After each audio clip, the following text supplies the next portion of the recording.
All right, so Paloma, I'm going to go over the Tempo di Minuetto by Kreisler.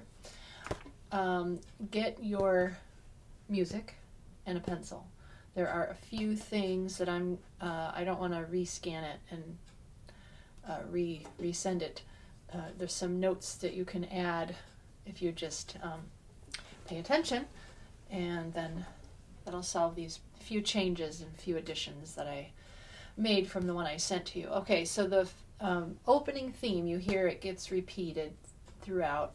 It's a little rondo form. It goes A section, new material, A section, in between, layered like that. Okay, so the very beginning, if you notice in the music I wrote down, I tried to get every time you're in a different position to avoid any confusion, especially since I can't meet with you in person right now. But it says third or second or first to help you know in what position you need to be. So obviously right here at the beginning, every time you play this, you're going to be in third position. Alright. And then second. So you just want to practice anytime you have one of these shifts to make it clean and clear, just like in the video recording on YouTube of William Hagen. By the way, he's the guy who played the Tchaikovsky with the IPO in February when he was younger. And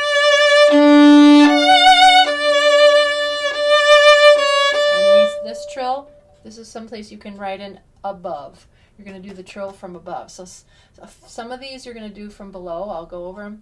But right above, anytime you have this one as this, in the A section, anytime you have this one, you're going to start the trill from above rather than below. Okay, so once again from the beginning.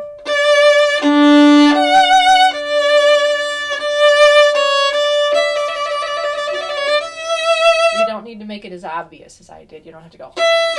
But I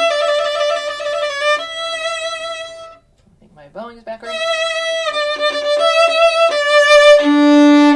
This next trill, the G sharp to A, you're going to start from below. So you're going to start on the G sharp.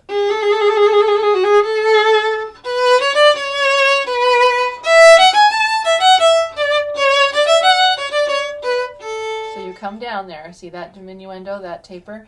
Definitely do that. And then, because you want to build.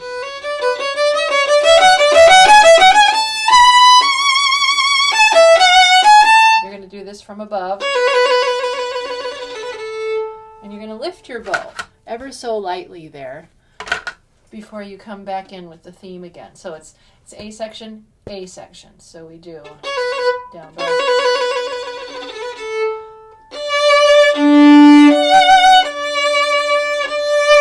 Same thing from above. Now this time a harmonic, and then third position, shift a second. All right, now you could shift right there after the harmonic to second right away, but it's a little scarier to shift from the harmonic to second position. So essentially fourth to second. It's safer to go to third position and then let your bow stop ever so slightly and shift to second there. And that is exactly what William Hagen did on his YouTube recording. Here's the harmonic. My bowing is off. Let me make sure I get on.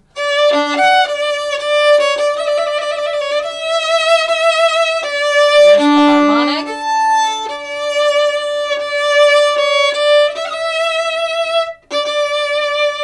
All right, so right there, that 16th note, there's a dot on it. All right, so then we take a little musical breath there. We finish, and now we have a new material, and it's piano. So delicate on the upper part of the bow. Swell, come back down, and right there, second position. From below. So these are two down bows. Down bow staccato. More, less, right?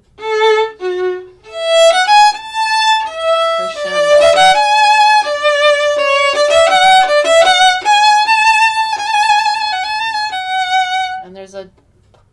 excuse me, poco retard.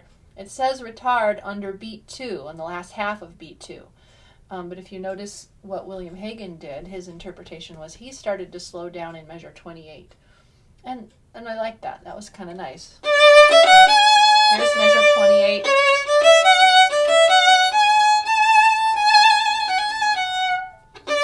So you can do what you think, but that second beat of measure 29, it's not as scary as you think. It's just beat 1, trill, and at the very end of it, you insert. So.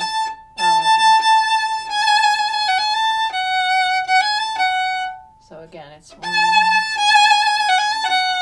and slow it with a retard. Lift. Fortissimo. From above.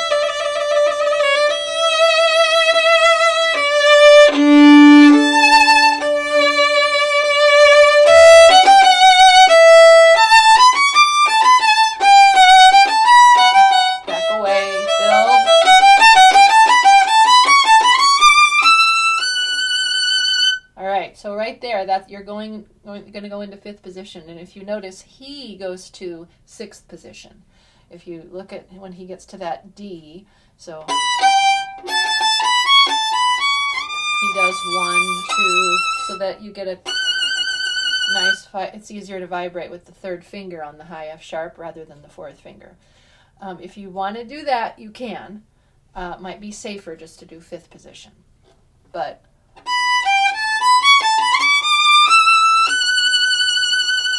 Fourth finger. My 4th finger, a lot of times when I'm way up high, because it's hard, you can't get this knuckle in very far to make it really curve, it collapses.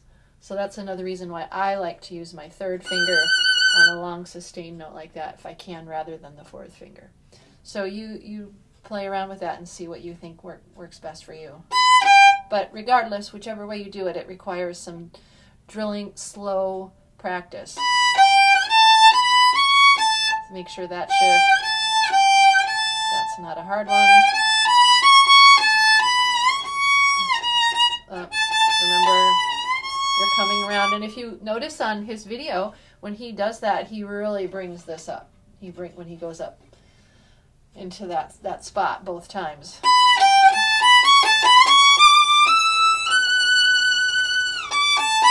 And that shift from the F sharp, then you go back to 3rd position with your 4th finger. That's a little tricky. That also requires some practice. Understanding what interval that is. It's a major 3rd.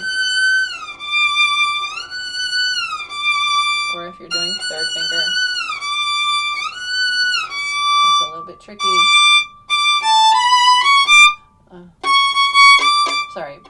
Up. Now, right here, we have, and then a trill on a double stop. You're just going to trill the F sharp on the E string.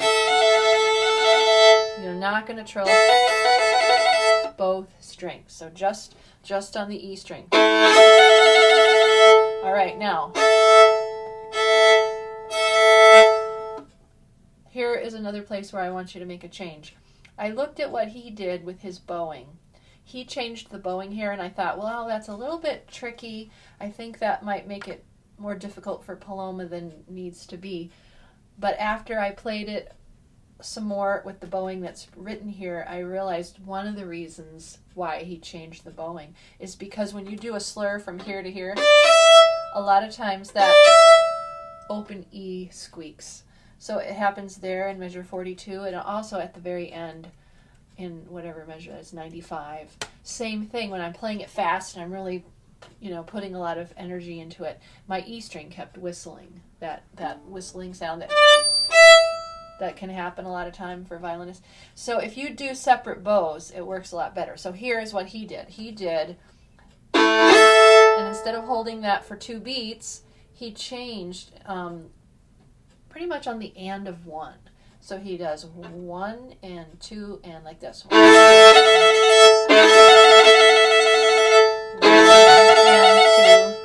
2. Okay, so and then the the three grace notes, he moves the bow quickly to the upper part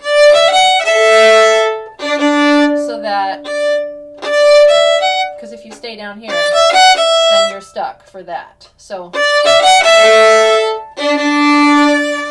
all right, so I'll try to do it in fast motion now from this F sharp.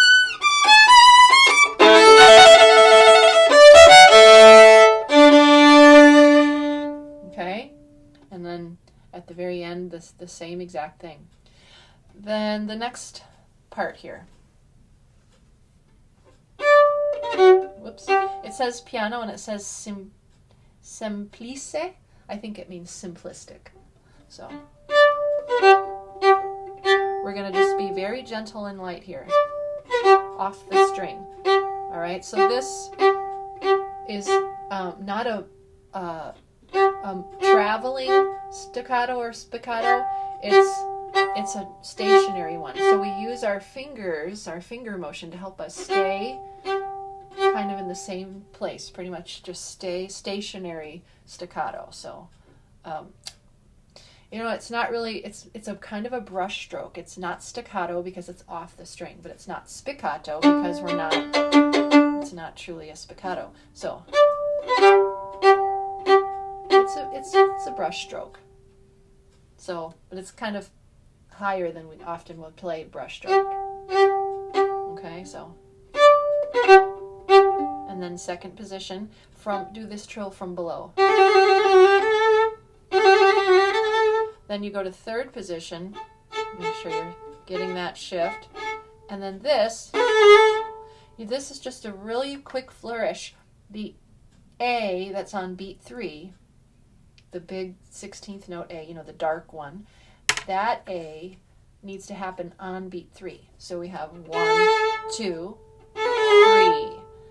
I took a little time to do it a little in the slow motion, but 1, 2.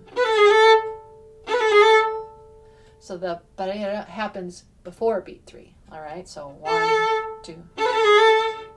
Okay, I think that one demonstrated it pretty well. 1.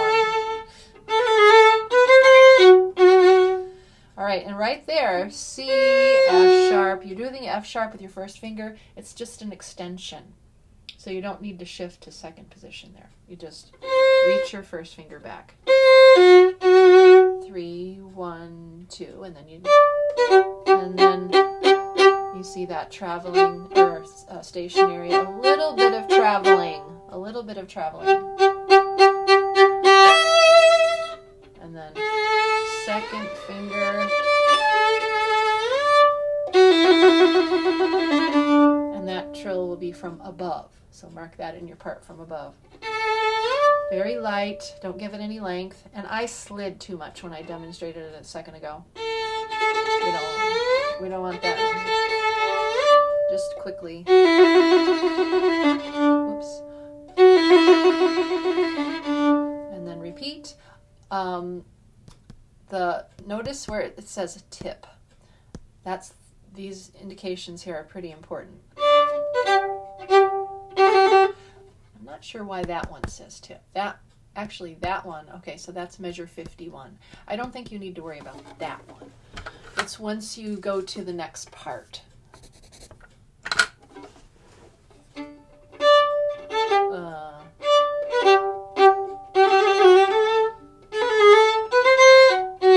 3, 1, 2.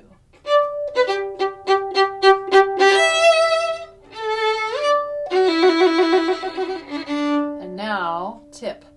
And you can just stay on this. You can lift slightly, but you're not doing any major retakes or anything. Just to give a nice, so it doesn't sound abrupt when you stop. And then set in the middle. And then, so just don't use much bow on the C. I use too much bow right there.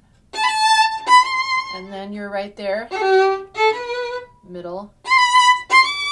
Now we open it up a little bit. So that's supposed to be just like a little butterfly flitting around. And now a little more. LH. LH means lower half. So down here, and it's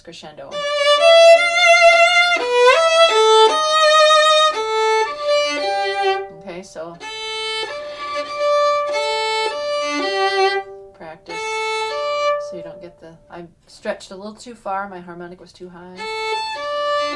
All right, now right here, you're going to go to 5th position on the D string. Go to, here's something else I want you to mark in your music. Right at the end of measure 58, after the G, after the last note, write in a helping note, a B, so on the middle line of the staff. Your first finger is going to shift to that B, and then your third finger is ready for the D.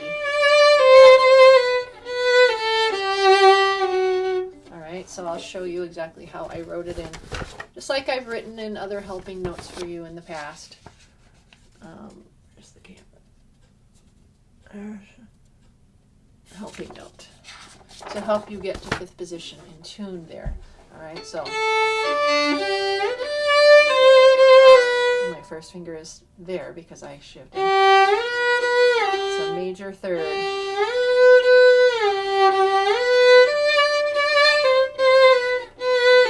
Right, and that bowing down, this is measure 59, it's down, then it's up, up, take a slight stop in between beats 2 and 3, so it's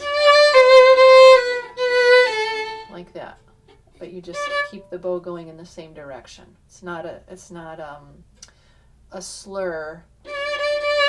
See, that's why there's a 4-note indication, but then there's groups of 2. So that means take a slight stop. 3,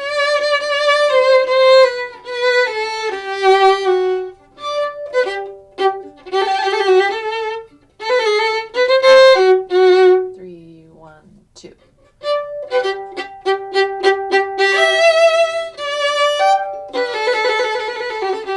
And do that from above. That's measure 67. And you're going to do that in 3rd position. 3. And then that repeats. And then you do the A section again. La, da, da, da. By the way, notice there's a key change. This piece, it starts out in D major, and then down at the bottom of page 1 in measure 44, it changes to 1 sharp. So it's in G major here. And now we're going back to D major. So, same thing you had before, same stuff going on. And then at the very end, this time, the run that goes up.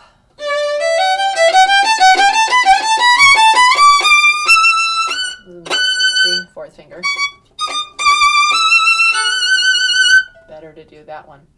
But do what you're comfortable with. But that time it says allargando, and that means to stretch it out and let it sing. It does, actually, it says allargando over here too, but the second time around you want to do it a little bit more. Not only because you want to do something different when you have a repeated material to make it musically interesting, but it's the end. It's the grand finale. So do it even a little bit more.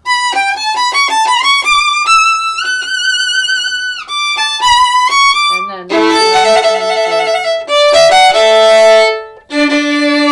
all right, and then both times in measures 42 and at the end here, you can a tiny lift. Whoops. Just a little lift of the bow. A little bit of separation in the sound there. He does this in 3rd position. I think that will just make it difficult for you, so just it doesn't hurt to do it in 1st. So go ahead and do that. I think that's, it's at least a good start for you for this piece.